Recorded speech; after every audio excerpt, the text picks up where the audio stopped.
Welcome to the Zen Run podcast. I am so glad you're here. Each week we dive into the real, raw and often unexpected journeys of everyday runners. Because every runner has a story and every story has the power to inspire. If you've got a running story of your own, whether you're just lacing up for the first time or you're deep into your ultra journey, I'd love to hear it.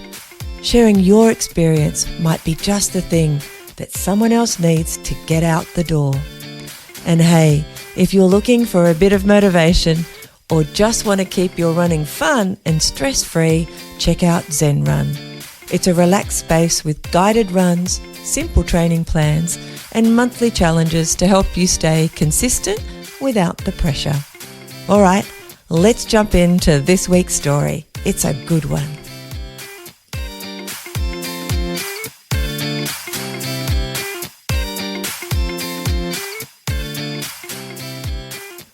If you heard part one of my chat with Kelvin Marshall, you'll know we left off mid-story.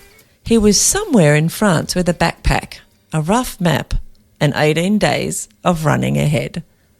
Well, in part two, we find out how that adventure ends, and we go way beyond. Kelvin shares wild tales from Badwater, Western States, multi-day events, and all the moments that make running such a big and unpredictable part of his life. If you love epic running stories told with a whole lot of humour and heart, this is the episode for you. Let's dive in. After that, I was good for a couple of... Basically, you'd wake up, you think, oh, yeah, my left leg isn't that good today, so I'll run mainly on all the weight on my right leg. The next day, you'd probably run weight on your left leg. Until you got to day 16, you had 3 days left. Yeah. Day 16, I had to walk because basically I couldn't run on either leg. Wow. So you had to do, I think it was, you had to do a minimum of 4.5 minute Ks, 4.5 Ks an hour. And I made cut off with about half an hour to spare or something like and that. Was everyone else suffering like this too? Oh, yeah, everyone else was suffering. Phew. Yeah, as I say, and there was, we started with 40 and by then there was about 25 maybe, maybe 20, I don't know. There was a lot of people that dropped out by then too. Amazing. So, and I mean, if they were locals, they'd gone home. There were people that I'd been racing, they'd come up to us and I'd say, and they'd talk to me in broken English and I'd speak to them in my tiny little bit of French. And they'd say, yeah, we're going home. It was good to meet you and all this sort of stuff because, they could go home to France. So it was easy. We'll go home to Germany or whatever. Yeah. So anyway, we get through that day and we have 2 more days, the Mediterranean, 2 75K days. And you sort of grew an extra leg once you hit the top of a mountain and you could see the blue sea in the distance with the Mediterranean. And then it sort of, you got there. The worst thing was, we finished on the Saturday. We had our big party and all that the Saturday night, which you'd think you'd have a really big party, but after that you were just so exhausted. Yeah. A couple of French beers is enough and you're ready to go to sleep. And worst thing was I'd also got an entry for the marathon, the Bordeaux Marathon, the one through the vineyards. Oh, where you can stop and have a glass of wine. Yeah, that's right, that one. And that was actually more expensive than the race across France because I had to get it through a tour group. So that was the Medoc Marathon. Yeah. Marathon de Medoc, that's right. Yeah. That was the week after. So that was the Saturday after. So I'd run across France. So then, had a couple of days in Narbonne where we finished and then hopped on the train, went to Bordeaux, and then I joined our tour group. And then we ran. Now, my comment is you'd think running through wineries, through all these chateaux and all this would be lovely. The only problem is there's a lot of people in costumes there. Oh. So the race starts, I think it was 10 o'clock maybe, because they have a parade of the costume runners at about 9 o'clock. So it's 10 o'clock. It was about 30 degrees then. Wow. Red wine at 30 degrees isn't really my thing. Not then running after. Beer. A cold beer would have been nice. Red wine, no thanks. And 30 degrees. It was just really, really hot. And I mean, I'd been in Bordeaux a couple of days and it had been hot every day. It was in the 30s. I think the local chemist shop kept on showing it was 33 degrees.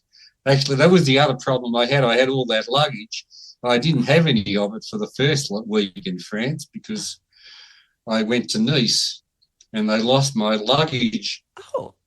We had a cyclone. I was supposed to go Melbourne to Singapore, to Hong Kong to Paris. Yeah. And then spend a day in Paris. Then I was going off to Nice to see the Rolling Stones the next week. Yeah. The problem was there was a typhoon in Hong Kong. Yeah. So we were sent off to Singapore. We were the last plane in. So we get to Singapore. They didn't have a hotel for us. So I spent 12 hours in Changi Airport and then another 3 hours lining up, getting a plane to Paris. Wow. We got to Paris. Your bags didn't go. My luggage was somewhere. I didn't know that because they said, we'll transfer it. Yeah. Because I said, I'm going to walk around Paris for the day because, we got there at 6 o'clock in the morning. I was 6 o'clock at night flight to Nice. So I'd never been to Paris. So, I played tourist for 12 hours, 10 hours, get back and, I think it's on the plane, get off the airport at Nice at 9 o'clock at night and everything comes off the luggage conveyor. Not your None bag. of mine. They give me a T-shirt and a toothbrush. Yep. And a toilet bag. That was good. All I had was long clothes. It was 33 degrees in Nice the next day when I get up. How frustrating. Anyway, I ring them and they say, eventually, we're still looking. It's in Hong Kong somewhere. I'm in Nice for 7 days. Anyway, on the Friday. No, I get there the Saturday night. I'm leaving on the Friday. Yeah. And anyway, on the Thursday, they said, we've got it at Charles de Gaulle at Paris Airport. I said, are you able to keep it there? Anyway, I'm just checking out at my hotel in Nice, going off to the bus, and there's the courier from Air France with my luggage. What? At least I didn't check out too early and my luggage was in Nice. That was crazy if you'd gone all the way back and then you'd found out it was behind you where you'd just been.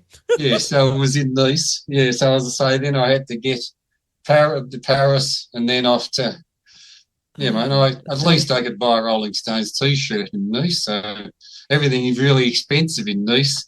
Yes, I've been there. It was the most expensive pair of shorts. It was 33 degrees every day, so I needed shorts, believe me. Oh, my gosh.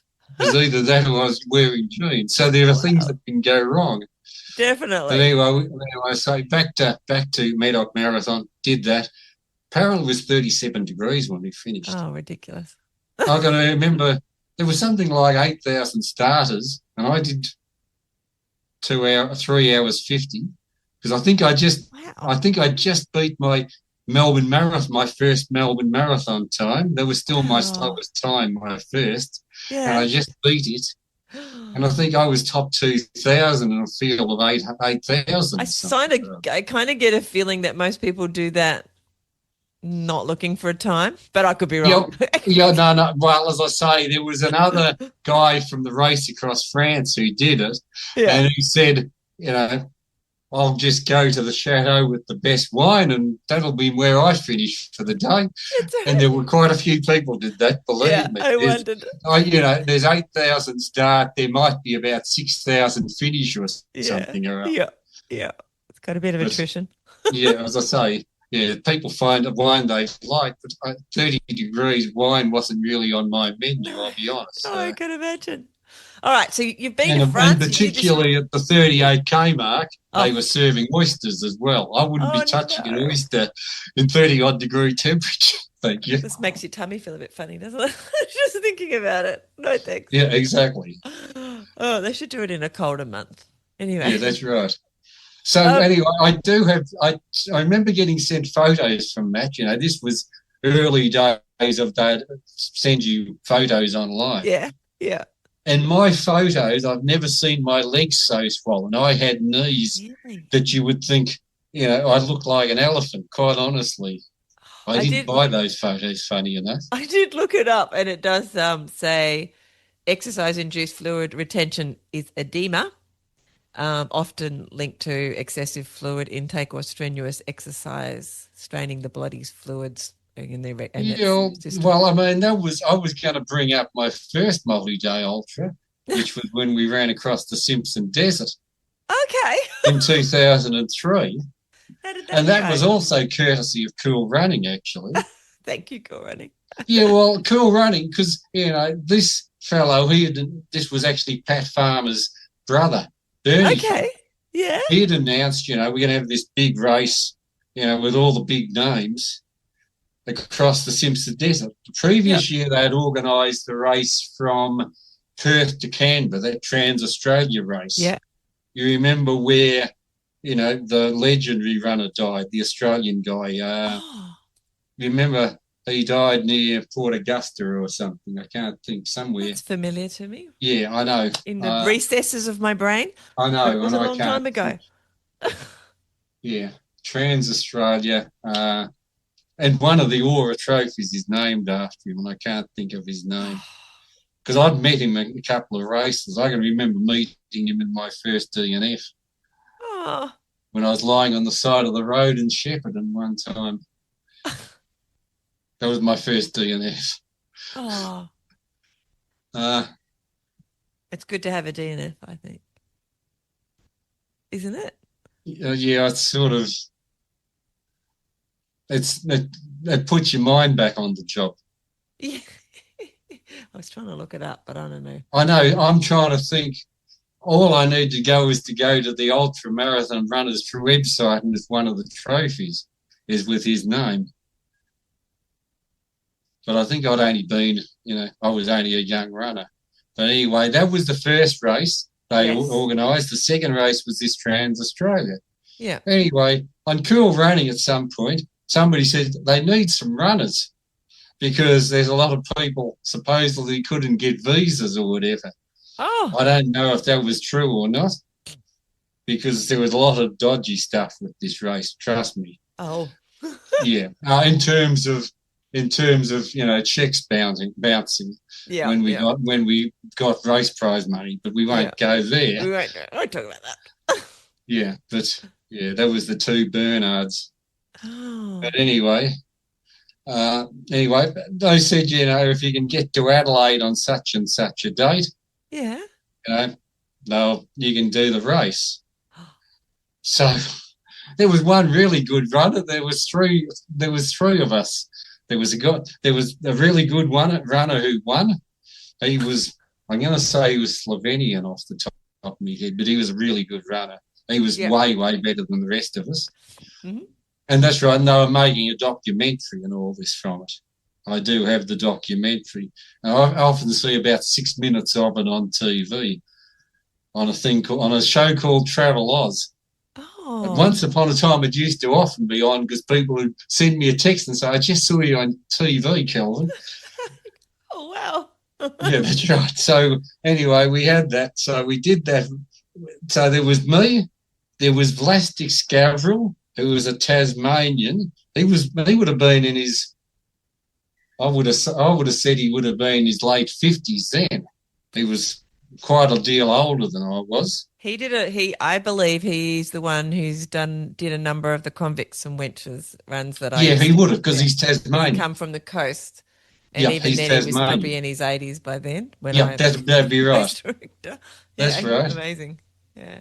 Yeah, because he used to do, I know he ran from Melbourne to Cairns for a charity race. Yeah. Because I remember I ran with him through Elgin Oh, wow.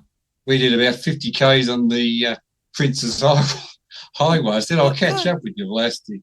That was when I was living in Melbourne at some point in the early 2000s. Well, that's crazy. After this race. So there was him. There was a guy from Ireland. Yeah. There was me. There was 4 runners. So I don't know where all these big names disappeared to. It's funny. The guy who died, I think Ian Dingle. Is that who you're talking about? Oh, all right. That was a different one then. I was just looked that up and. Give me 1 second. If you go to the Aura page, AUTRA, there's an award named after him.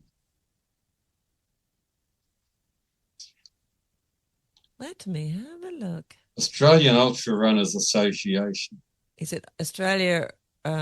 Ultra Runners Association. Ultra and Trail. Yeah, it is. Yeah, I still call it. I know. And on the website, it still shows it as that. So whatever his name is, I'll know it and I'll kick myself. Sadly, because he is one of the awards. The actual Aura Awards is named after him. Oh, we can look it up later. It's fine. And I can put a link. Yeah, it's one of those things that just drives me crazy. But yeah, but he was a famous runner, very, very famous runner.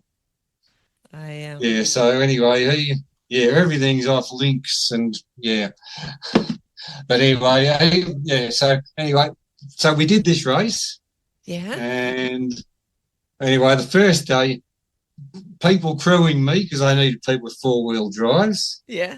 So you met your people who were crewing you that was the first time you met them, was when they put you in the car in Adelaide. Oh, wow. So you got put in the car. I know they filmed a bit at Coober Pedy because somebody tried to steal out the film camera, but that's while we were there. And I remember, and so we went to, I can't think of the name, the place on the edge of the Boar. We've started a place called Perney Boar, basically. Mm. And we stayed in a place for 2 nights, population of 100. Oh. I can't think of the name of it. Because we finished at Birdsville. Yeah. So we started at Perney Boar, we went to Birdsville. So anyway, my crew knew nothing about crewing a runner, and I'd never been crewed before either. Mm-hmm. So, they said, do you want water? Do you want blah, blah, blah? And water really was about it back in those days. I mean, water and Coke, I think. Yeah. Because one of the people said he used to crew the Russian runners, and the Russian runners used to run with vodka. A mixture of water and Coke. You sure they didn't have vodka? Yeah, that's true. Yeah, but so he knew stuff. But my people, they were farmers from near Temora. From Harden. Okay. That's right. They were farmers from Harden. They were. So anyway, I drank too much water that first day. As in every 5 Ks, I'd stop and they'd give me some water. I'd have half a litre of water or something. It was April, but it was a hot April. Yeah. So it was just a couple of weeks after Easter, by memory.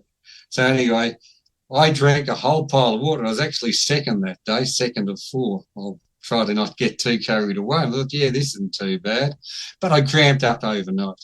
Cramped up as in I fell off my blow-up mattress and I couldn't move, and I had my crew pulled me out of the tent by my feet because I couldn't actually move. Cramp is hard. And I couldn't eat. I got, it was 3 o'clock in the morning. I think we were starting at 5 or something, and I couldn't eat. And anyway, they just pointed me in the direction, just follow the car. You crawled? And I couldn't keep any food down. I couldn't keep any food down for 2 days. In fact, day 3, I finished the run and I had a Vegemite sandwich, and they just about broke open the champagne because that was the first time I'd eaten any food since day 1. Oh, wow. Okay. I'd eaten food and it had stayed down since day 1. That's crazy. That was the end of day 3. Even though that's what always disappoints me when I watch that documentary, not as I've watched it that many times, once or twice was enough, was they missed that. They missed that on there. They had our helicopter shots and all this sort of thing, but they didn't have all the drama of, they had to stand Kelvin up and point him in the right direction. Oh, my God. So that was days 2 and 3. After that, you started running a bit better. Yeah. But I do remember we get to the outside of Burke. I think it was 35 k's to Burke by that point. Big Red, that's right, the last sand dune, because there's supposed to be 1,200 sand dunes. I've no idea who counts them, and I think most sand dunes were just like a speed bump, really. But Big Red was a real serious sand dune. So they get there. I remember I was listening to the football on the radio that afternoon. Anyway, they say they need that helicopter and the crew back in Adelaide that afternoon for the final of the NBL. Oh. So we got to finish by within 5 hours, I think it was. So hurry up. Yeah. So in other words, you're going to do all this stuff, and if you didn't finish by 11 o'clock, you might have been a DNF because the helicopter and crew had to be back in Adelaide. So yeah, we did get to Birdsville in time. As far as I know, we still have a signed Australian flag with all our signatures on it. Oh wow! Up at the Birdsville pub. I haven't been to Birdsville since, but that's crazy. So that was none of us knew anything. I beat the Irishman. Vlasic beat me. Vlasic, even at 20 years older than me, well and truly beat me. But we all finished, all 4 of us. That's impressive in itself, isn't it? Yeah. The guy's name is Brian Smith, I think. Yeah, Brian Smith. That's right, of course. There you go. Yeah, because I remembered Brian Smith. Yeah. And so that was my first ever multi-day race. Yeah, which was madness by the sound of it. Yeah, it was. Yeah, it was madness. Because, because then they just put us in our 4-wheel drives and we went down the Birdsville track back to Adelaide. Of course. And then booked a flight back from Adelaide because I had no idea. Actually, that's right, I missed the Canberra Marathon because I'd already ended the Canberra Marathon. It was on the Sunday, which was the day we were going over Big Red and finishing us at there. But the whole thing was a bit misorganised because we had the fellow who won, he got in a day late. So they basically just put him on a train on his 4-wheel drive, put him in, and we were supposed to stop between that. We stopped at Snowtown. Yeah. Not the place to camp, but we did stop at Snowtown. That was our first night from Adelaide. Wow. We camped at Snowtown, right next to the railway line. I can remember waking up and hearing the train go past. Oh, my God. And they said, we might have to drive all the way through to whatever that place is called, this other population 100 place, because there's a thunderstorm forecast. If the thunderstorm comes through, they tell us this at Coober Pedy. They do a bit of filming at Coober Pedy, and they say, we were going to go to something or other. I don't know, we might have been going to stay at Coober Pedy. I said, there's a forecast of a storm coming through. If we don't get through now, we're going to have to, we mightn't be able to get through for a week if it floods. Oh, wow. So I said, we're going straight through to there. Oh, my gosh. But at least we've got 2 extra days because the guy who ended up winning the race, he'd got off the plane in Adelaide, been put in the car and that was it. That's all he'd done. Oh, my gosh. I'd at least spent a couple of days in Adelaide. You'd acclimatised. I assumed Vlasic and the Irishman, they'd done the same. So that was a bit interesting. Yeah, it does sound very... Anyway, that was meaningful for you because it was... Yeah, that taught me how to run. Yeah. It taught me everything that could go wrong, I could tell you. Yeah, that's right. And then you went off... But you also, I want to hear a bit about the American ones that you've done because it's a big, I think it was bigger in America than here. earlier. Yeah, well, I mean, that's first time I did Western States. So we had our 25 Australians or 20 Australians and all that. Now, I'd done the Gold Coast 100 in Ian's race, and that was the first time they had it from, it used to be a Runaway Bay, and this first time Ian had it going the Gold Coast 50 course, which was Broad Beach of Kurrawa down to the border and back, but twice that year. Yeah. So, and probably meant you didn't have to hire a track and there were lights and all that because you had street lights and all this sort of thing. Yeah. Only problem was it was the long weekend, and back in those days there was, well, there's Cooley Rocks on now, but there used to be a festival called Winter Sun. And I can remember at the border, so we were just before we turned, we hit this massive crowd of, thousands of people. First time around, it wasn't too bad, but the second time around, they had to move us around so that we went along the beach front because you basically couldn't go through. There were fenced-off concerts and all that sort of thing, the second lap round. Oh, my Lord. So anyway, I finished that, and at that point, I was still up in Queensland. I'd been in Queensland for a month or so looking at buying a house. So I was staying at my uncle's place, being there. So I knew I had to get back in 2 weeks' time to fly off to Western States. Yep. Anyway, I almost bought a house, almost found the operative word. But I wasn't really well after that race. Yeah. I think, I don't know, the body was just, I was exhausted. Tired. But anyway, whatever happened there, anyway, I left my car here and I flew down to Melbourne. Mm-hmm. I get to Melbourne on the Saturday night, fly to San Francisco on the Monday. Mm-hmm. That's with Western States on the Saturday. Mm-hmm. And, well, that was Air New Zealand, so we went via Auckland. Yeah. We left Auckland. We had swans hit the plane. We had to then... They dented the plane. I assume it killed the swans. But as I say, they had to do a lap of Auckland Harbour or whatever and land the plane, and we were delayed for about 6 hours. Oh, God. I think we got a free meal at the airport or something or other. Oh, great. And it meant that we got to, instead of 3 o'clock in the afternoon or whatever it was, I think it was supposed to be about lunchtime, about midday, I get to San Francisco at about 7, 8 o'clock at night. And I think I got a cold there. I don't know if my body was weakened or something or other.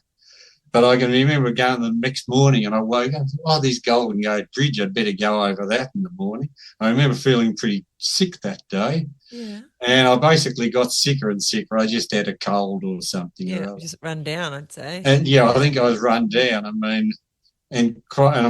went with a couple of mates. We went to, what's the name of the town?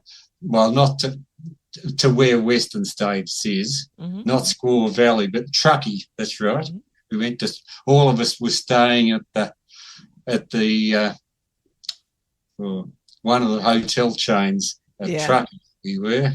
Uh-huh. So I must have had so many Aussies. So we were there for a few nights, and we'd just drive into Squaw Valley every day for various events. Yeah. But every day I was feeling worse and worse, and pretty much I really shouldn't have started the run, except on the day before we'd been up to the highest point, Emancipation Pass or whatever it's called, Emigrant Pass, I think it is. And I thought, okay, I've made it up to there.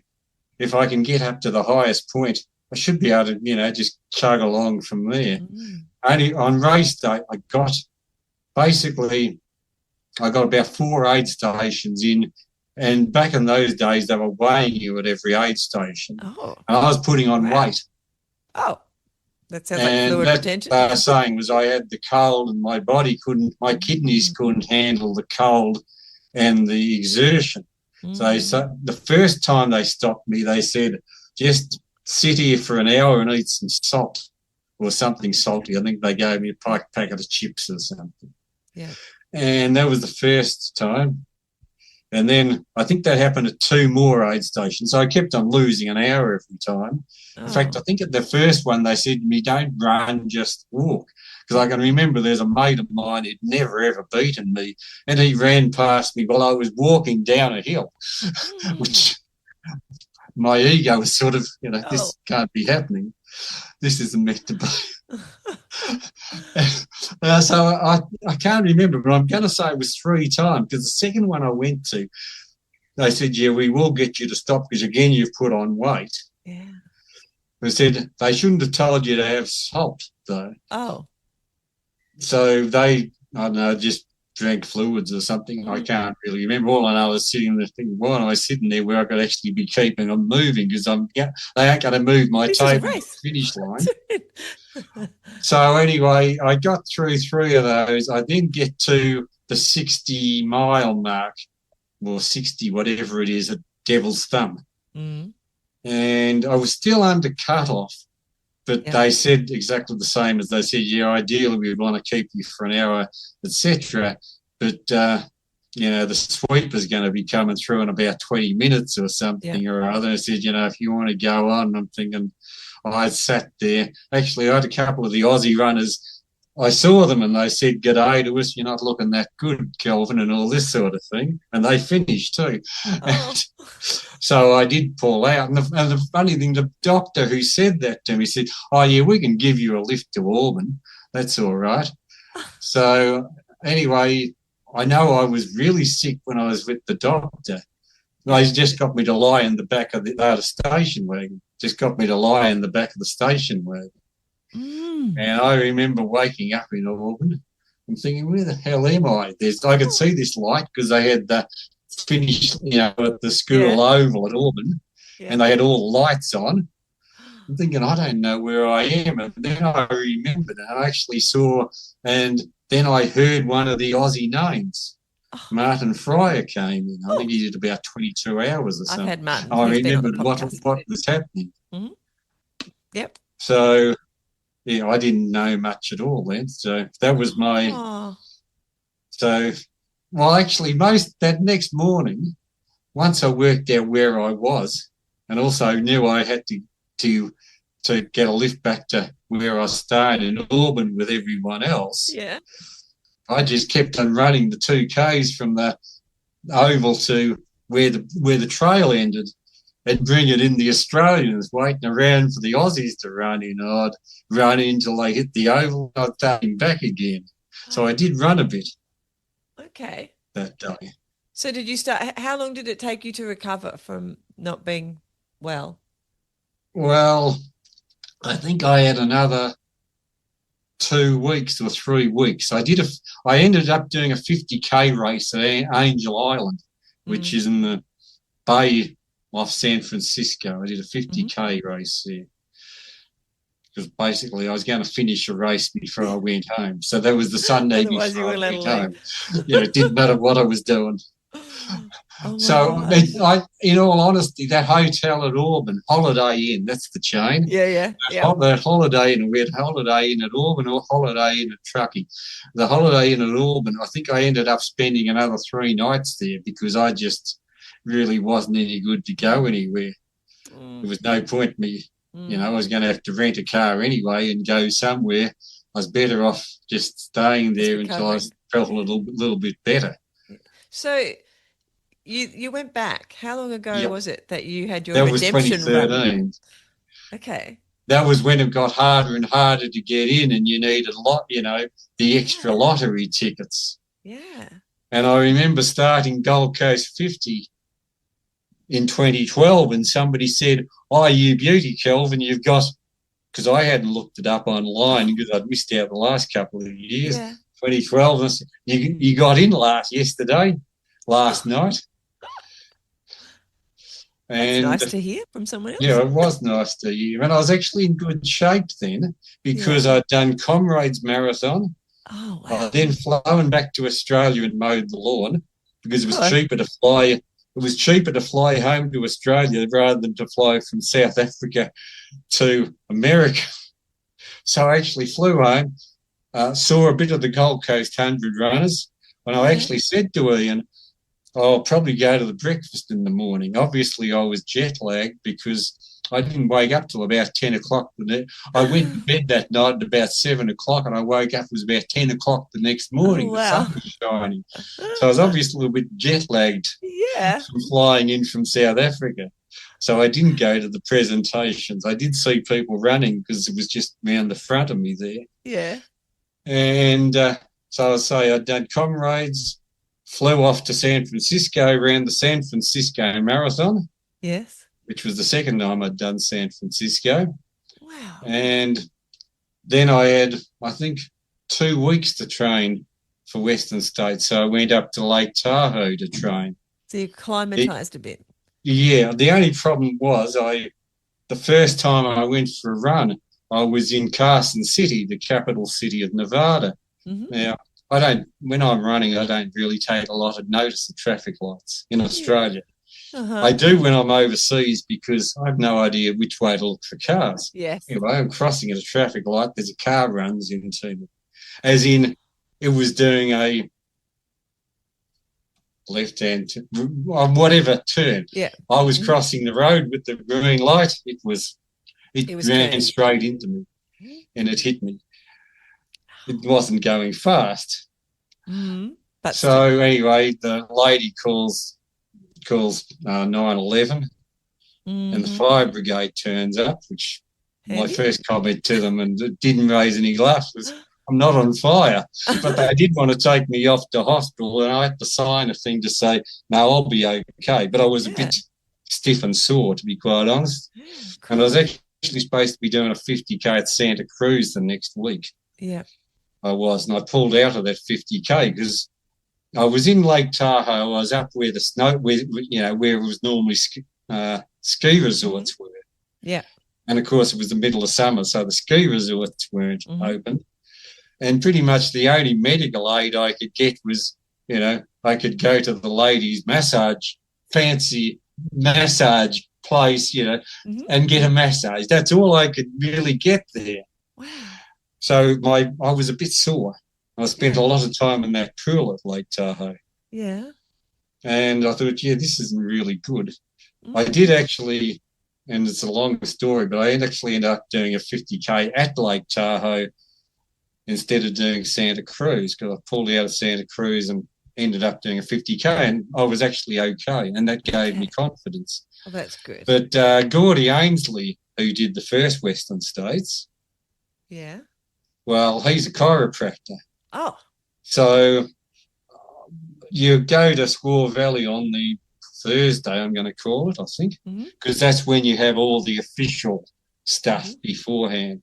And he was one of the people. I spoke to Gordy, and first of all, he said, typical Americans with legal stuff, he says, no, you sure you'll all be right with this? But he did work on my back. There's a photo of me somewhere with Gordy Ainsley working on my back, which I think helped me. Yes. I think, because I say, pretty much the car hit my hip because it was my hip was really sore for a couple of days. So it just knocked you out of alignment. Doing the massage at the beauty parlour, was a massage, but it mightn't have been, deep tissue, and my wife could have done better type of thing. So, I didn't go in with all the confidence, but I went in, did it. I mean, this was the really hot year. It was close to 100 degrees that year. Oh, wow.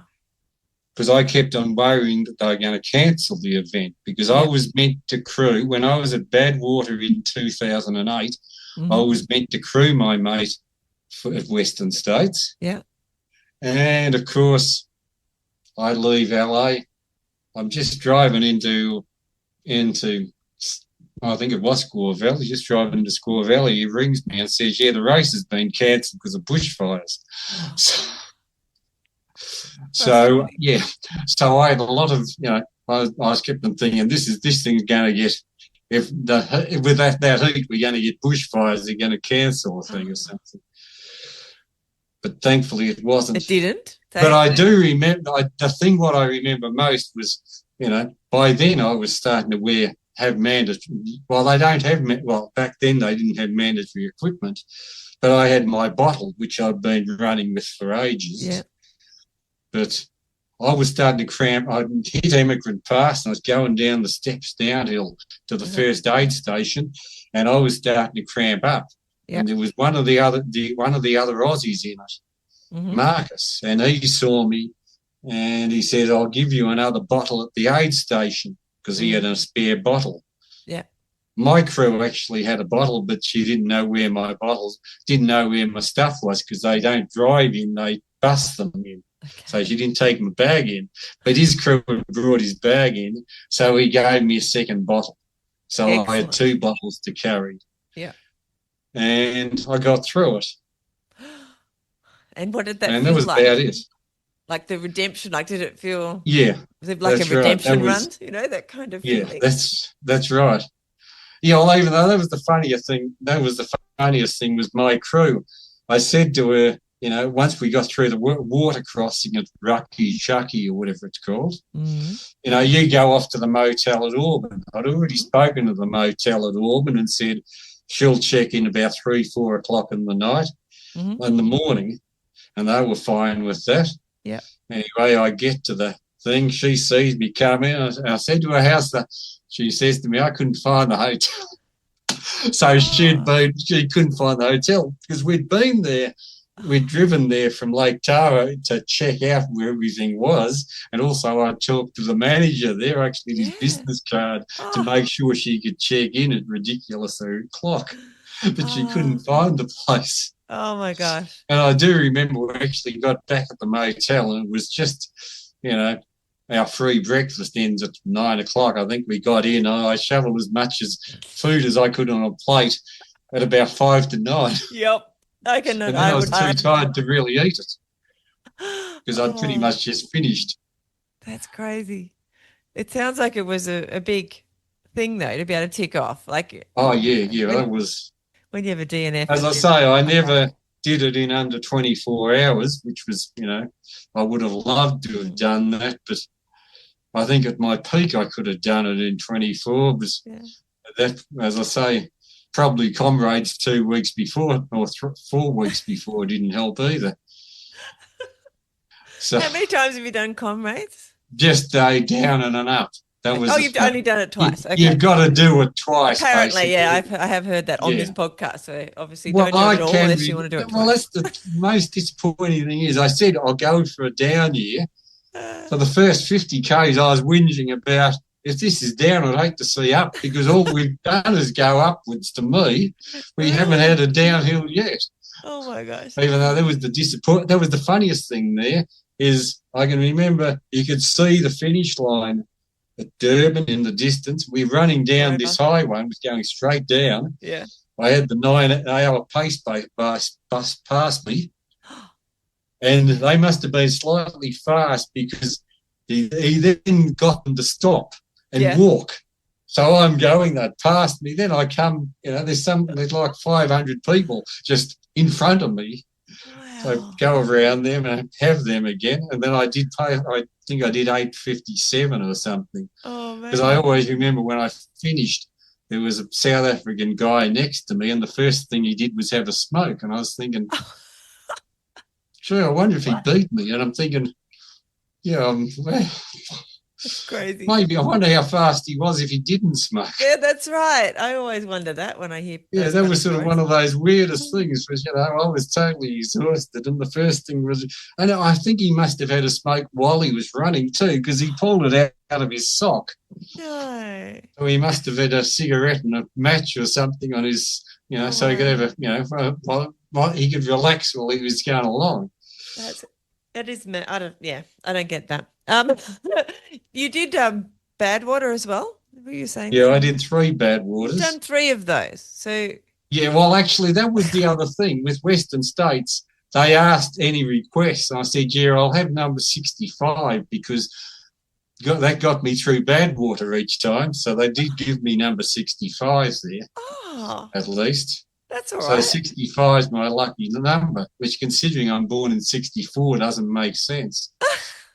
65 is my house number, if I'm honest. Oh, well, there you go. But, I was given 65 at Badwater, and I finished each time. The first time, I had no idea what I was doing, really. What year was it you did the first one? That was 2008. Okay.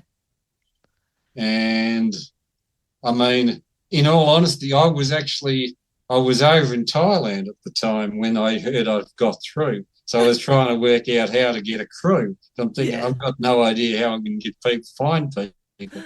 But, you go onto the various Badwater forums. Yeah. And people say, yeah, you're old. So I got some really good people who knew what they were doing, people who had crewed before. Yeah. Well, two of them had crewed before. Mm-hmm. And one of them, plus there was another guy who wanted to run it, and it helped to get in if you crewed. If you'd crewed the year before, helped the brownie points type of a thing for your application for Badwater. So, and one of those two people who knew all about crewing, they also wanted to do Badwater. Okay. They haven't done it, but this other guy has. But the other guy just emailed and said, I was a Marine and I'll do everything for you. And he was a good mate of mine in the end. Wow. And in the third year, him and his wife actually crewed me. Oh, that's awesome. We got married in the meantime. Actually, I met his wife in a desert marathon before Badwater the second year. Look at all these friends you're making, like all the way around the world, all because of ultra running. Yep, that's right. It's just so as I say, so Badwater, I didn't know what I was doing, and I do. I mean, I aren't used to. I mean, in Australia, I'm even used to wearing a shirt, so wearing long sleeves and wearing sunglasses and a hat and all that sort of thing. I can remember sweating so much early on. Wow. That I was getting changed every 5Ks because I just went, because they'd had a big storm the night before. Yeah. They had. And that year, early on, they were told that we might have to change the course. Actually, that's right. David Goggins was the big favourite that year, and he pulled out that year. He pulled out before the finish. And I got to wonder whether there was something psychologically, because I think he might have had to do the revised course because he was way in front of us. I know that much. Mm-hmm. But anyway, we did that, and it was very humid because of the storm before. So I was just sweating like anything. But they knew what I was doing. Every 5Ks, they'd stop me. They'd give me sports drink. They'd give me 2 salt tablets. Yeah, and they just basically told me what to do. Keep you moving. Mm-hmm. And my highlight was, sun came down, I could take off the hat, I could take off the sunglasses, I could put a singlet on and all that sort of thing. Only problem is I got a bit carried away because I ended up, I'm not quite sure where I was, but I know we said to stop, and I said, I'm going to have a lie down for a little bit. I lay down for, 20 minutes or something or other until Matt says to me, there's a scorpion next to you. And I thought, okay. But I was feeling a bit, my tummy wasn't quite right. And the rest of the race, I had a few tummy issues. And I swear I had, people reckon it was a baker's cyst on my foot. I think that's what they called it, on the bottom of your foot. Yeah. Because I felt like there was something in my foot, and multiple times I kept taking my shoes on and off, which, when you're that tired, taking your shoes on and off. It's a big deal. But I'll say you sort of got through that, and mentally I was, just one foot in front of another. I don't really enjoy running that much at night. Okay. But it's nice because the sun isn't up. Yeah, which is good in the desert, to drop to 30-odd degrees. It was lovely. It was beautiful running weather. And you got through there. And I always remember my crew the next year when they crewed me, they said, we'll make sure we hide the chair from him. Because I remember I got through Lone Pine, which is the last town you get through. Yeah. I think it's 17 miles to the finish line after that. Yeah. And that's going straight up all the switchbacks up to Mount Whitney Portal. And I sat down there and I just didn't want to move off the chair. So the next year, Egan made sure that my chair was hidden so I never saw my chair. So beware the chair was what you learnt from that. But I remember that your mind doesn't really work quite right. No, runner's brain. That first time. I just think runners, any kind of distance running, your brain, the no oxygen going to your brain, you don't make logical decisions. Yeah, as I say, because I mean, the next, as I say, when I did the same in 2009, I mean, I was 3 hours faster there. Oh, wow. 2009, at that point, I was the fastest ever Australian. That was because there weren't any fast Australians back then. At that point, that was 36 hours. But I remember that was the year they had a fire. Oh. Just there. So that there were 3 results. There were us people who got through in one go. Yeah. There were people who stopped where they had to stop for the fire. Yeah. And there were people and they didn't stop the stopwatch. There were people who went back, had to take 3 hours off or whatever it was. Oh. And then, so they had to put their stake in the ground, go off to their motel or whatever, and then when they were told they could go back, they could go back. Became a stage race. Start again. So there were basically 3 distinct lots of finishes. And actually the guy who crewed me the first year, he was one of the people who got to, I'm going to say 125 miles or whatever it was. And they had the fire. He wasn't allowed to go on, and he didn't go back. Because I remember being in the motel with him the next day. He says, look, we've done all we're supposed to, and, that'll do us. Wow. Because they were still official finishes. But I was going to say, it'd be pretty close to finishing at 125. Yeah, as I say, I can remember I was in the car and I was pretty much out of it. Funny enough, I was in the car and you could see all this. There was a fire off somewhere, not that far off. And that's when we heard. So I'd finished, and maybe half an hour after I'd finished, this is when they had this fire there. So that was sort of different. Yeah, it's a bit scary, isn't it, really? Yeah, as I say, the only time I've had anything similar since was 2021 here. Yeah. A race here on the Scenic Rim. Oh. We had a 65K race, actually, it was on last week. But in 2021, we had this race and get to the 43K checkpoint. If you were slow, there were people who'd finished the 65K. Yeah. It was a 110K event as well. Anyway, I'm just heading out the checkpoint and going about 2K down the road, and the race director's running madly towards us, telling us all to go back because there was a burn. A burn had gone out of control. Oh, no. So, I had a 43K finish there. There were quite a few 43K finishes. Oh my gosh! And I don't think there was no one would have finished the 110K because the 110K, well, they had a whole pile to do before then. Oh my gosh!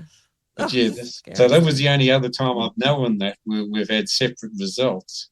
What have you got planned now? Like, what are you looking at the moment for your runs? Well, I mean, my heart stopped. That was July 6, 2023. That was the Thursday after the Gold Coast Marathon. Yes. What happened? Well, I'd been in hospital for other things in May. I actually had to go to the doctor at the end on the Friday before the Gold Coast Marathon. He gave me the okay to run. Yeah. Because I already had a mate in Melbourne who said, I've got enough frequent flyer points to take to be able to swap the entries at the expo if you can't run on the Saturday. Yeah. Nice. So he was already to take my number if I didn't run. Yeah. So anyway, I did run the marathon. Well, he said, oh, yeah, you can run. He said, just don't push yourself too hard. So I basically walked just under 5 hours there. Yeah. Anyway, my wife's Thai, so we're going off to Thailand, to Bangkok, to a place in Bangkok there. And that was on the Tuesday. And I reckon I picked up COVID or something on the flight because I got off the plane. I felt really, really jet lagged. And we're in our place in Bangkok on the Wednesday and I felt really crook. So we walked, there's a supermarket just a K down the road from us. We walked around there and got a COVID test and I did have COVID. Okay. So I said, I'll sleep upstairs, you'll sleep downstairs and it's all good. Anyway, I got up in the morning. I said, I don't feel too bad. I don't know anything else after that because basically my heart stopped. But she's medical, so she gave me CPR. And then we had issues getting an ambulance because if you go through the normal ambulance people there, they've got to think about COVID. So they had to ring a hospital to get an ambulance from the hospital. Oh. So that was my third day in Bangkok. It was in hospital. So my body hasn't been quite the same since then. So she brought you back pretty quick, or got your heart going pretty quick because she knows what she's doing. Yeah. And then of course it was a bit of time in hospital while did they say what it was, or did they just? Well, they reckon my heart stopped because of COVID. That's what that's all they've ever said to me. Yeah. Because the funniest thing was she was worried about I hit my head because when I went down, I really banged my head and we got hard wooden floors. They weren't worried by that, but they were worried about the COVID. But the first night that I was there, and you had everybody in full, protective gear. We had about 5 people walked in, and they were asking me because my heart rate was so low. Because by my Garmin, my average resting heart rate's about 40. Yeah. So even though now it's about 45, but it used to be about 37 back then. Oh my gosh! And they were so worried. So thankfully, she was able to translate to them that I was an athlete because they were really worried by that. My heart rate was so low. But they only kept me for 3 days, and I'd bitten a bit out of my tongue, which being in a Thai hospital wasn't good because even their non-spicy food's spicy. So every time I ate something, my tongue, where I'd lost a bit of tongue, wasn't good. Ouch. Oh, my gosh, what an experience. So that was July 6, 2023. There'll be a date I won't forget. No. So my body, I can, up until then I was doing sub 4-hour marathons. I could still knock off a 3:45 or whatever, but nowadays I'm struggling to break 5 hours. So is it changing what your goals are with your running? Like, is it just making you not chase faster? I don't really enjoy it as much. Something else. You don't enjoy it? But I mean, my one goal this year basically was to make sure that Melbourne was number 250 marathon-wise. Yeah. So I had worked it out that Gold Coast 246, Sunshine Coast 248, so all the local ones to me. And then I got Coffs Harbour 249 in 2 weeks, and then I've got Melbourne a month later. Yeah. So that's how it'll work. So that's sort of my goal at the moment. Then I've got to work out what I'm going to do, I'll be quite honest. Do you think... He says 250 is a nice round figure. But on the other hand, I haven't run an ultra since last year, since Gold Coast 50, because this year Gold Coast 50 is the same date as Melbourne Marathon. Oh, well, that's because they've made it earlier. So I've done 21 Gold Coast 50s and I've won it 3 times and I've got 39 Melbourne Marathons. So it's like trying to pick your favourite child. That's right. Oh, no. So you should talk to them. Why did they do that? Oh, no. The race organiser sent me a long email about that. So I just finally will make sure it's different next year. Oh. Well, it sounds like you'll keep running though, doesn't it? Yeah. As I say, last year, the funny thing was immediately after I died, I still did a couple of good runs. I still did a couple of half-decent marathons. Wow. But last year it just seemed to go downhill. So when you say it goes downhill, is it like I just can't breathe as well push? as I used to. Yeah, you can't. I just can't push. Last year's Melbourne Marathon, actually, that would have been about the first time. Last year's Melbourne Marathon, I got to almost to my old home. I got down to St Kilda, down to Point Ormond. So that's 20-something Ks, I think 20 Ks. I'm going to have to walk for a bit. Yeah. And pretty much I did do more walking than I did running after that. Yeah. I think I got through the first 20 Ks in about 2 hours. Yeah. And I mean the same with, so I did, I'm going to say 4 hours 50. And that seems to be my time in recent times. I did 4:49 at Gold Coast. Again, there I did about a 2:05 half.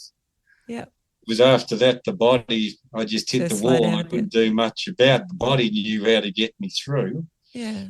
And the Sunshine Coast, I was exactly the same problem. I did, I think, 2:03 and I ended up with 4:52.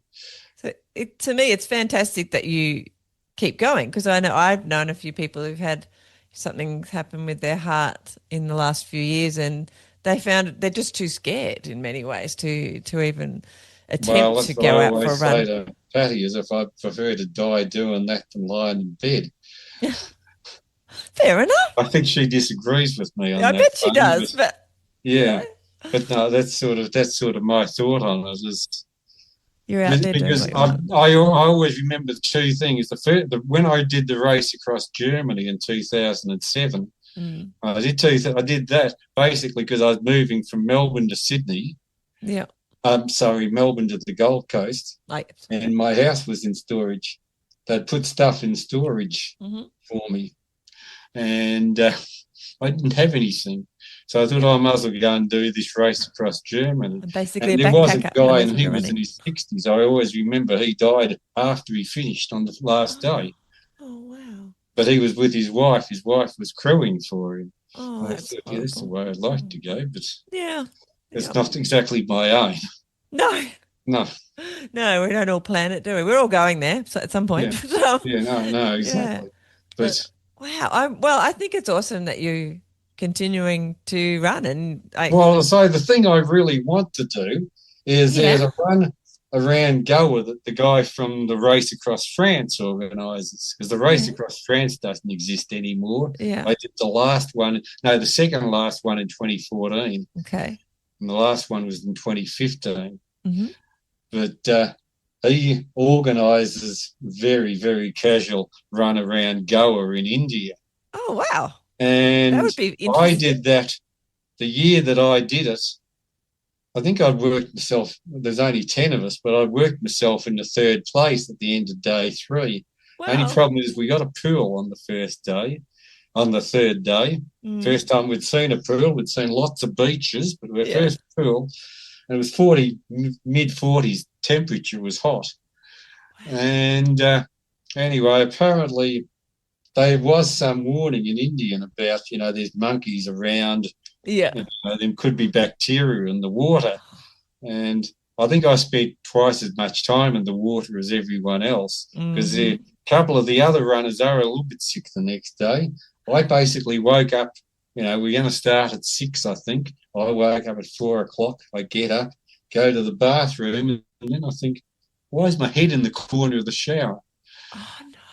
And then I stand up, and then I do remember falling this time. So I collapsed twice. Wow. And the collapsing wasn't that much of a problem. It was more a case of it screwed up my back, because I then lay there and thought, I had to crawl back to the bed. And, you had 2 runners in each room. So the guy who was in the room with me was actually, he was second, I was third. But he was, I said to him, I don't think I can actually get up. Oh, no. I rang our race director who was in another room, and he said, I'll just organise a taxi or whatever. So was that it? Did you keep doing it, or did you be pulled out? I couldn't run that day. No. I couldn't run that day. I actually ran the next day, because the next day was 10 Ks of running along the sand. That was the first 10 Ks was running along the sand. Well, I can run along the beach. And anyway, that was a 60K day, and that was into Old Goa, and I go on a ferry at one point into Old Goa. You do. So I got off the ferry, and I went and I stopped and I got lemon drink or whatever it was. Yeah. They were building a freeway, a construction zone, and I had to lie down. I thought, no, I don't think I've got another 10 Ks in me, because I think I was at the 50K mark at that point. Yeah. So I rang the race director, and he came back on his moped and gave us a lift back, because I wasn't going to be an official finisher, because I hadn't finished day 5 anyway. So So that was day 6. So I did try to do day 6 because day 6 looked gorgeous. You got a ferry ride, you got all that sort of all thing. the old But my body hadn't recovered enough. All my main thought then was, I got to get fixed up because I had 2 weeks before 6-foot track.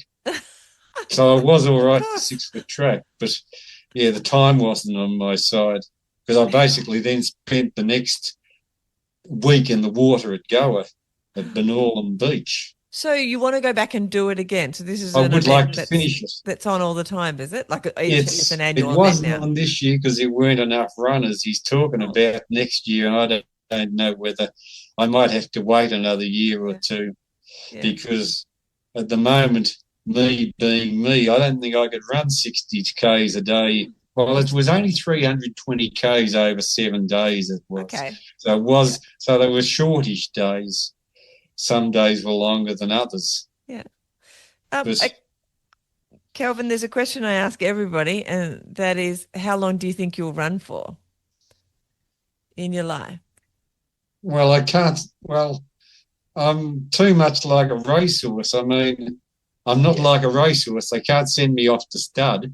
So it's pretty much, until I drop, I think. I think realistically, I do want to finish. I do want to get to Melbourne's the only marathon I could do 50 of, realistically. Mm-hmm. But because I've got 28 6-foot tracks. I need to finish 2 more of them so I can finish at 30 there, to be quite honest, like everybody does there. But I've got to be able to finish them first, and that's because I DNF'd that last year. I got halfway through and I just couldn't breathe on the uphill part. And I thought, no, that's not going to happen. So I'm glad you're listening to your body too, though. It does sound like you're listening. The fact that you have stopped or modified or done, when your body says, okay. Yeah, I know. It's good that you're not pushing. As I say, I find that hard, though, because that's just not how I am. But go hard or go home or something like that. You're learning a new speed. I don't really know an answer. But I always joke that, I should make it to 72 to run this was before COVID, to make 72 before, because Melbourne Marathon wasn't on in 2020. I thought to myself, I should be 72 when I'm running my 50th Melbourne. And all the dad's side of the family do to 72, then they die. So I'll be right till then. I should be right. I reckon you can go past that if you want. All dad's side of the family die when they're 72. It's a weird thing. I don't know. Mum's side lived to their 80s, so hopefully I get genes from Mum's side. Hopefully. That's right. That's what you should do. I don't know. But as I say, I don't even run park run as much now. I ran park run last week. That was my 4th for the year. Wow. Because, I retired from running 10K races back in about 2005 because basically I used to do 10K race in Melbourne. Yeah. It was always 2 weeks before 6-foot track, and I would always end up getting a bit of a hamstring tear from about 7 Ks into the 10K. So it's basically a sprint, isn't it? Yeah, 10K. As I say, I can actually run a park run because I don't think I hit top speed. I need to get about 7 Ks to get top speed. So I can run a 5K, but I cannot run a 10K. So I've actually retired from running 10K races 20 years ago. I don't do that many park runs now because nowadays I just wake up sometimes and I think, no, I can't push myself. Yeah. And it's okay. I did a 27-minute park run last week, and I thought I was going to die at the end. It is actually okay to go a bit slower. It is actually okay to go a bit slower and still start something and finish. As I say, that's the only thing that I have going for me at park run is I have got a good 50-metre sprint. That's how I finish my park run every time. I can pick up a few people in the last 50 metres. Yeah. I used to be able to do a lot longer sprint. Now I can't. And that's okay because you're still running. Yeah, that's right. And you were obviously so I don't have a definite end date. No, that's good. Well, It's a very individual thing, but yes, Yep. it's amazing how many people do. Who's well, they don't have a date, but they'll be like, well, once I stop enjoying it, that's it, or whatever. I'm like, what? When's it Well, gonna there happen? have been times I've been thinking that this year, 250 is a nice round figure. But on the other hand, I got 407 marathon ultra finishes. So that's 657, which isn't a round figure. We can't have that then. 657 at a marathon and a longer isn't a round figure. You need the round figure. Yeah, that's right. Kelvin, what do you think your life would have been like if you hadn't taken on running as such a passion? Like, I think it's basically been your life. Yeah, it has been, and that's a good question because I can't imagine life without it. I think I would have. I mean, I used to be a bushwalker. When I was at school, I was a bushwalker. There was a couple of us, because once a month we used to go on a bushwalk. That was where I first went up Mount Feathertop and all that. Was going up there and snow bushwalking. Wow. And Cradle Mountain. I can remember going there. You've been here. We did. Yeah, that was Christmas. That was a couple of weeks after John Lennon was killed. Oh, another person dying. That's why I remember the date. But he died. He was killed December. I was in Form 5, so 1980. Oh my so gosh. If you double check that, but I'm pretty sure John Lennon died a couple of weeks or maybe a month. It was just before then, and we did the overland trail. Yeah. And I remember this was a week before Christmas, and we had sleet and all that sort of stuff. It's crazy up sleet there and sometimes. mud, and because that was as I say, we'd have once a month we'd do a bushwalk. Yeah.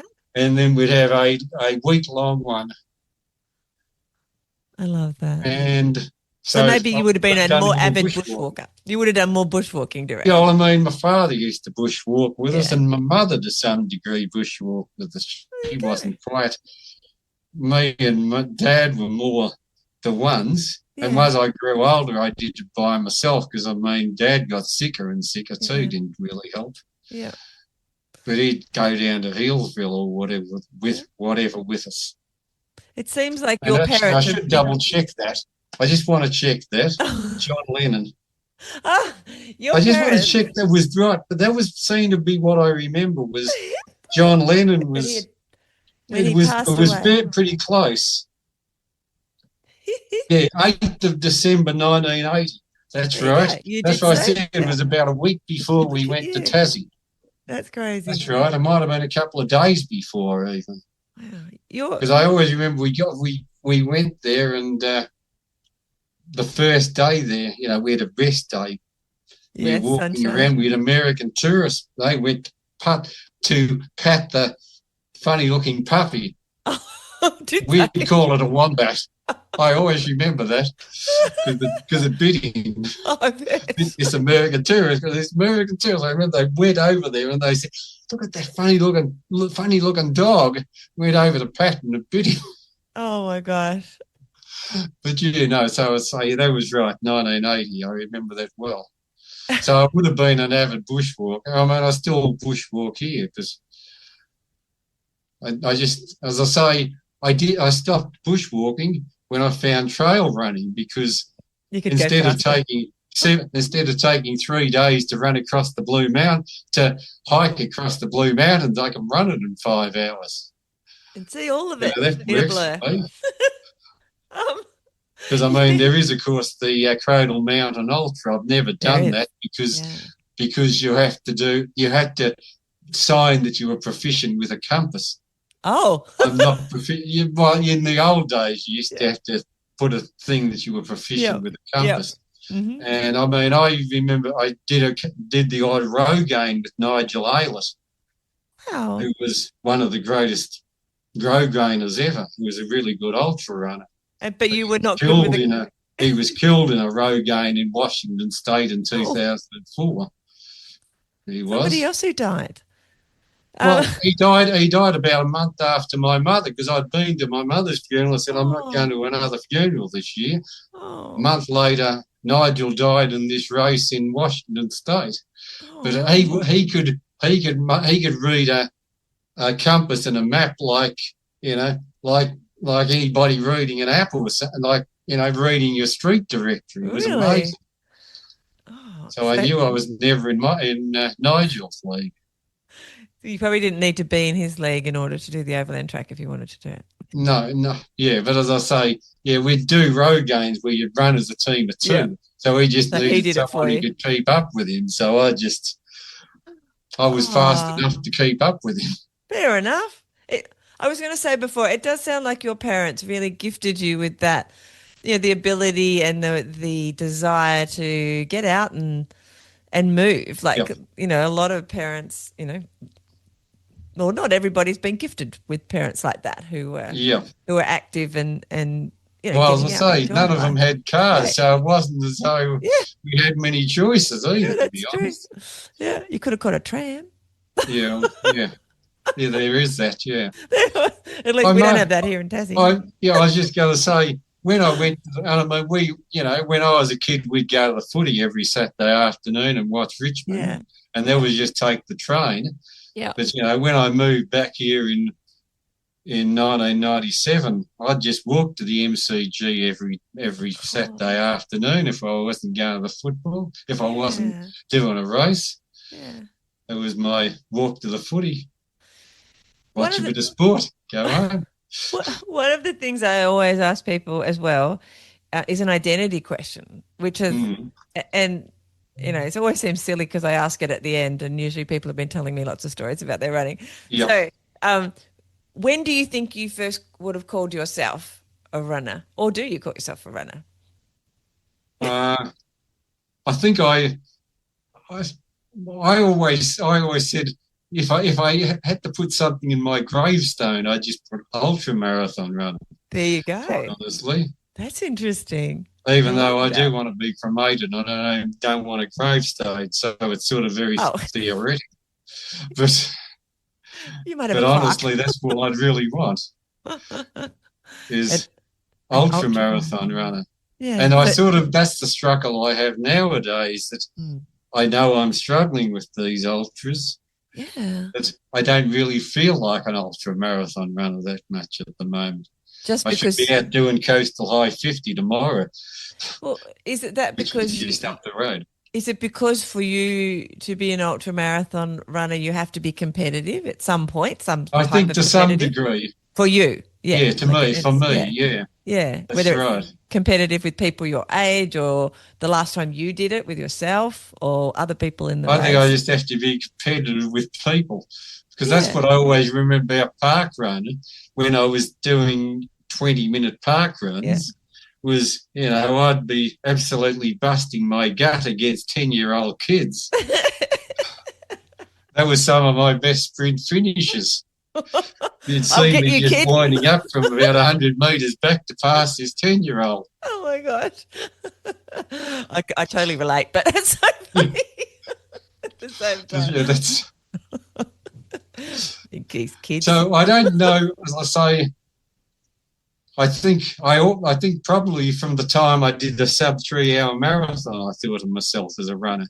Maybe the first couple of times I did the Melbourne Marathon, I thought, yeah, I've done this. That's marked, you know, I've ticked off those things. Yeah. I don't need to do anything else type of a thing. But I think once I did that, and then I became an ultra marathon runner. So I suppose it was probably somewhere between 1991 and 1992, I said to myself, yeah, I'm a runner. I'm a runner. Now I've got all the T-shirts and medals to prove it now. Yeah, that's totally a runner. Well, so back in those days, you didn't get medals. Oh. Bogong to Hotham, you got a chocolate medal.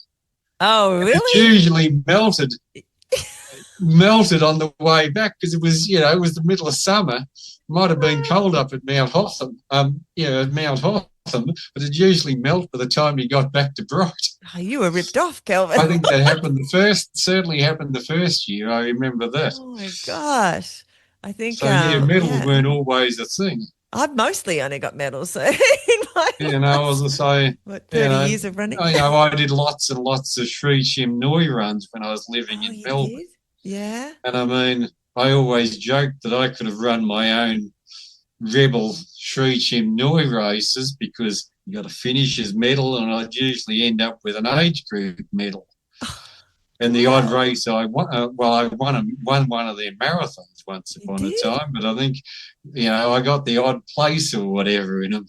That's so awesome. I always said I probably have, 60. I could have a field of 60 in a Sri Chimnui race. You just hand out the medals that you won. Yeah, that's right. As long as you don't notice the dates on them. I don't know. And I think the Sri Chimnui medals, I don't think a lot of them had dates. Maybe the age groups did. Oh, wow. Maybe the age group ones, maybe not the finishers ones. That's very cool, actually.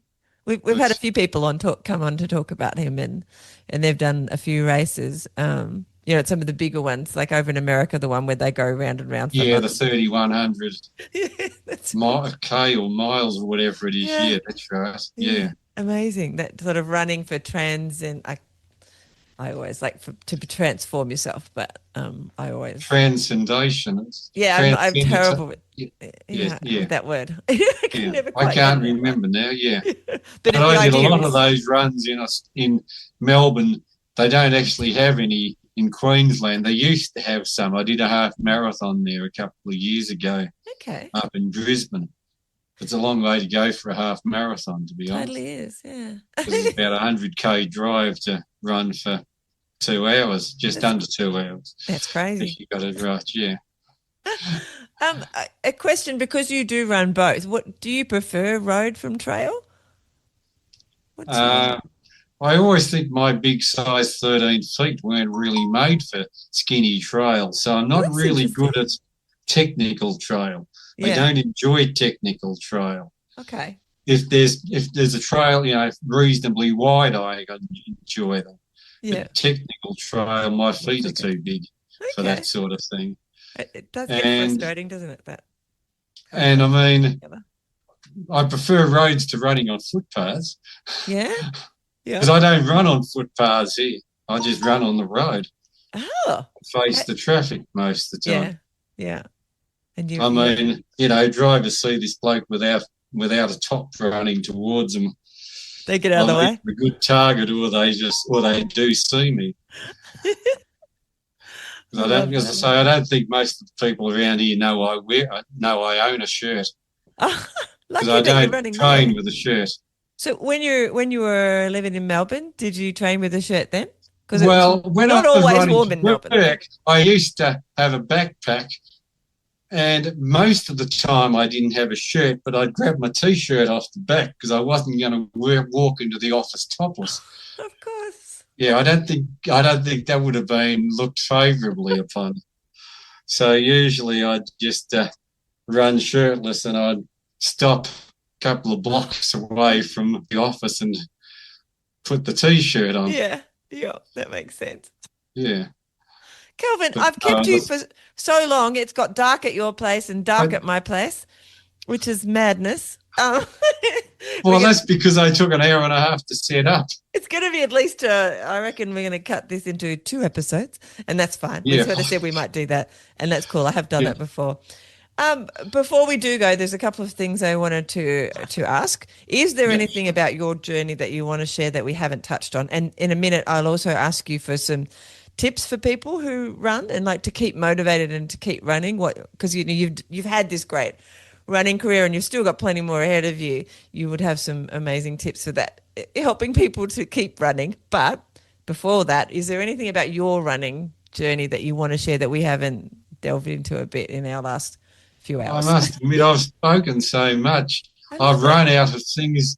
I'll be honest, I can't think of anything.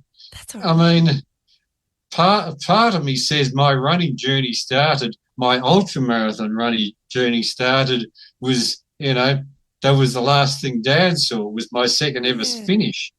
And that sort of, I love that. And I think, the summer, but I mean, ultramarathon runners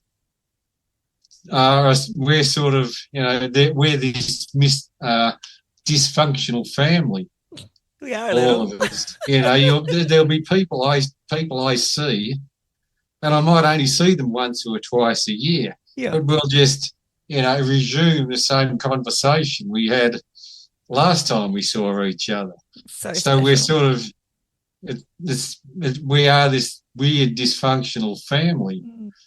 You know, I think the Simpsons might have been ultra-marathon runners.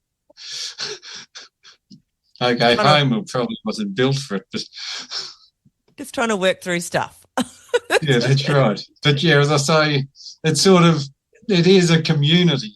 Yeah. And that's the only problem as I get older.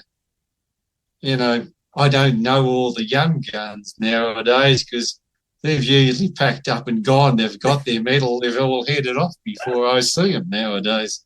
So I've got no idea who they are. I feel a bit left out there nowadays. There's still plenty of us in our 50s, 60s and 70s who are out there doing their bit. That's right. That's right, exactly. Yeah. As I say, I sort of miss some of my family. Aww. That's what it is. But we are family. It's sort of a community. I know on the podcast over the years, people have said they started running for whatever reason. It might have been to lose weight. It might have been to get to work. It might have been whatever the reason to get fitter. But they often have stayed running because of the people they met in whatever running capacity they kept running. And I thought it's lovely. And as you mentioned too, it's that kind of running community that we all I think also it is a bit addictive too. It is definitely addictive. I don't think I've ever had a runner's high. I don't think I've ever had a runner's high, but on the other hand, it's sort of, I can't, you miss that. I don't know. There's something about, I always described it when I first ran my first 21 or 20 plus Ks, I was running to work and I worked in an office over 20 kilometers away. I was in my 20s and I was training for, I don't know, something. And it was first thing in the morning, the sun was coming up and I was getting to the top of a hill. I could see all of like Launceston and the mountains and Tamar River and the clouds. And that's what I describe as my runner's high. Even now I get goosebumps just thinking about it. And at the time I felt invincible. Like if I could run to work, this thing that I'd only ever, and anyone I knew just drove that distance, maybe they rode a bike. They certainly didn't run. What couldn't I do, And so I was about 26, 27 and I've done a lot more since then. But that's to me the runner's high in my brain. Yeah. As I say, I always remember that first time I officially won anything, which was that tambourine race back in 95, which I thankfully do have the video of me finishing off the news. It's on your Facebook. Yeah, that's right. It is on my Facebook. But as I say, I always remember that, and that was that's the closest I've ever got to a runner's high, I think. Oh, wow. It's sort of, I can do anything. Yeah. I mean, I think I've won 30-odd races, but I never quite felt the same as that one. That first one. And that was technically my second ever win, but the first win was a 50K race down in Victoria. At Violet Town. Yes. And famously, it was 25 Ks out, 25 Ks back. I led for 48 Ks and I took a wrong turn. No. Because I was there before they expected the guy marshalling the corner. Yeah. Yep. So eventually they gave me the sash. I think they gave it a tie to us or something or other. So it doesn't feel that was quite at the Violet same. Town. I remember that very well because I had to drive back to Sydney that day. Okay. And the car broke down at the Langlois State Forest. Not the place to want to drive, You the stayed in Snowtown and you broke down. The NRMA from the phone booth next to Langlois State Forest. You've been in all the best places. Oh, yeah, that's right. Yeah, Snowtown and Belanglo. Yeah, I remember that very well. So that was 1994. So the next year, that race became the Australian 100K Championships at Shepparton, and that was my first DNF. Oh. That was because I'd driven from Sydney. I'd gone to a Richmond-Essendon semi-final on the Saturday. Richmond had won that. I'd used all my adrenaline up there. I bet you did. I'd driven back to Shepparton, got back to Shepparton about 8 o'clock at night. Now, there was a 50K. Brian Smith was in that. He might have won it, actually. I'm not sure. I'd have to Google that. But Brian Smith was in. There was a 50K and there was a 100K. That was my first 100K. Anyway, it's 50 Ks out, 50 Ks back. Apparently there were a lot more people in the 50 Ks and they'd run out of water at one of the aid stations. Oh. And I always remember that because I got to the 80 K mark and they'd run out of water. So I get to about 85 K and I'm lying on the side of the road and the first woman passes me, who's Helen Stanger, who's a famous ultra runner. Yeah. And I do remember her coach, who was Billy from Billy's Bushies. And Billy, he's died years ago now, but every time he used to see me at 6 foot track, he'd always remind me not to lie down on the side of the road, Billy. But he was a character. But, yeah, that was my first DNF because basically I just lay there. I think I tried to drink too much water. Yeah. And I just lay there. I think mentally I wasn't ready for the 100K because the funny thing was I then walked. They gave me a lift back to the finish. Yeah. I walked the 3Ks back to the hotel. Then I walked back to the hotel later to see some mates come in and I walked back. So I did about 9Ks just walking. I could have walked the last 15Ks and still probably finished in under about 10 hours, to be quite honest. Funny the thing. Mentally, I just wasn't what I was now. And as you say, that taught me a lot. Yeah. So a DNF is actually good for you. I think it is. So that's my word of wisdom there. Yeah. Thank you for that. I think that's very wise. So I assume people do come up and try to get some of these words of wisdom from you from time to time in different events and races, Kelvin. What would you say to people who say, look, how do I stay motivated? Like I want to keep running. What do you suggest to keep them lacing up? Well, I think you need goals to aim for, and I need goals in terms of I need a race to aim for, to be honest. But other people, if it's just, now they've got Garmin's and all, well, this is a Coros, but whatever it is. No, I went through 7 Garmin's in 6 years. Did you? Yeah, one died and they just kept on sending me replacements. Because none of them lasted longer than a year. But Really? the last one lasted for 5 years. So, unfortunately, I had to buy a new one, so I bought a Coros. I've had a Coros. I've got a new Garmin at the moment. It's about almost a year old. Now, it's funny that you should say that. I'll say, seriously, I had them last me for a month at times. Wow. Me and Garmin just never worked. Until the last one, which lasted 5 years. But even, you'll say, that's what they can aim now that you've got watches that measure all that sort of thing. You don't have to aim for, you just need something to motivate you, I think, is more the thing. Because just going out, it might be good if you're just going out, if you're out in the green running past the cows and I can imagine sometimes it is good just running for the sake of running.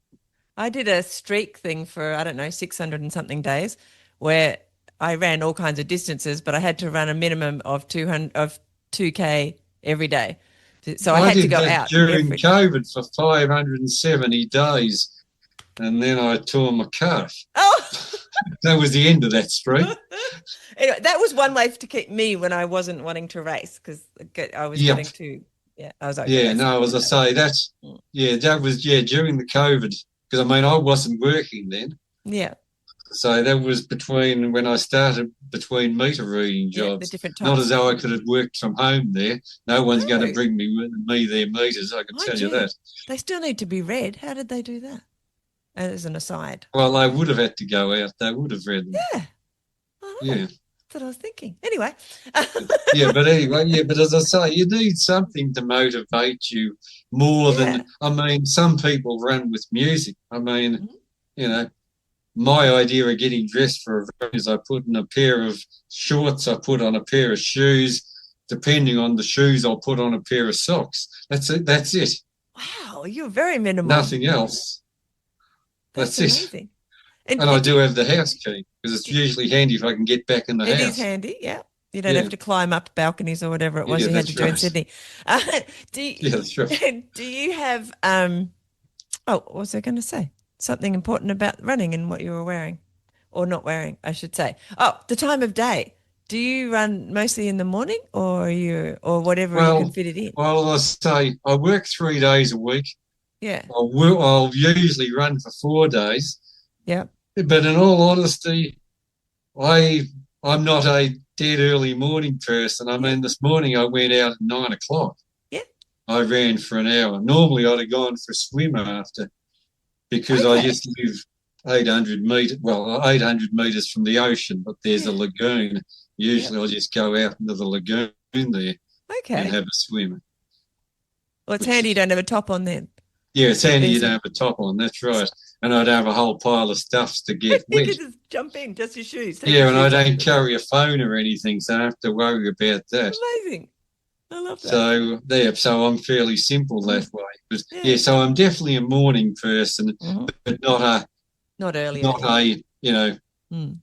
I wake up, my body wakes up at 5 o'clock, which is when I get up and I go to work, because I leave here at about 6 and I start at somewhere between 6:30 and 7. Oh, nice. Because I can't start before 6:30. But I can start any time between 6:30 and 7. So I just start, when I leave here at 6 o'clock. So I'm awake at 5. So I'm normally awake at about 5. But, sometimes I'll get up, I'll go for a run at 7 o'clock, sometimes 6 o'clock. This morning I put my work washing on before I went. Oh. I actually wasn't feeling that well this morning either. So hope you're feeling a bit better now. I'm feeling, my wife worked on whatever the problem seemed to be. That's right. You said that. Yeah. Yeah, so I don't know what the problem was this morning, but one corner of me hurt. Oh. It was weird. It was just sort of the bottom of my ribs. And during the week, my heart hasn't been quite right. I know that. I said that to my boss. Yeah. But I've only done 7-hour days, so it hasn't been that bad. Not too strenuous. Well, at least you're listening to your body. So. Well, as I say, Thursday week it rained 70 millimetres and I worked for 9 hours and I was half dead. Oh, gosh. No, I didn't have lunch because if I had stopped to have lunch, I would have frozen, because even wearing a raincoat, it was just pouring. It was just so wet. It was one of the most miserable days work I've ever had. At least I got 9 hours pay. Oh, my gosh. We were house sitting. So it isn't always fun. It's like, I was surprised. I'm definitely a morning person. Yeah. Oh, that's good. Well, it doesn't really matter. It's just because if you've got no top on and stuff, I'm like, well, when's a better time to be running around topless? Well, as I say, there are times I'll sit there and watch the footy on the TV on a Thursday night after a run. I might have had a couple of beers in front of the TV. Yeah. And I'll fall asleep in front of the TV and I'll wake up and it's about 10 past 12 and I think I'll go for my run now. Really? Did that a couple of weeks ago.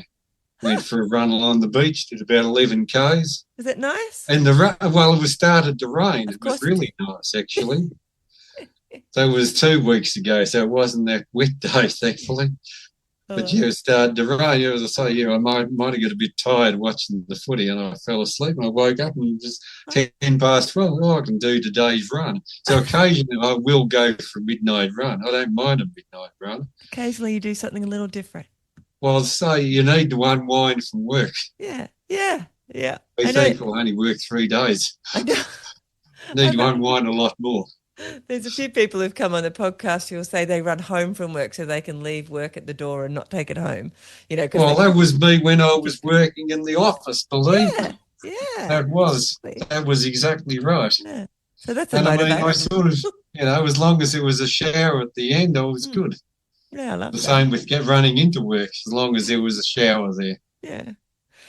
Right, Kelvin, thank you. It's been amazing. Don't jump off straight away, but wow, what a running story you have and a running journey, and you're still on it, and I'm sure we only touched the surface anyway. There's lots we didn't touch, but thank you for sharing so much. It was fantastic to get to know you, and I'm looking forward to meeting you in person at some point in some event somewhere in Australia or, overseas or Goa or somewhere else. Thank you for being here. It's been wonderful. Great. Thank you, Michelle. Sorry for all the problems early on, but it was been good. As I say, there were a lot of things I want to talk about, but quite honestly, I didn't know where I can't think in a straight line. So this is sort of organic. It sort of goes from one bit to another, and this worked well because of that, I think. I appreciate you going with the flow. Thank you. No worries. Thank you. Thanks for tuning in to the Zen Run podcast. I hope today's chat left you feeling just a little more inspired to move in your way and on your terms. If you've got a running story you'd love to share, please reach out. I'm always looking for real, relatable stories that help remind us we're not alone. Whether it's a big goal, a quiet win, or simply why you keep showing up, I'd love to hear it and I'd love to share it. Plus, if you're curious about the Zen Run Club, come take a look. It's a low-key space with guided runs, simple training plans, and monthly challenges to help keep your running fun, motivating, and totally stress-free. Until next time, keep running, keep breathing, and keep showing up for yourself.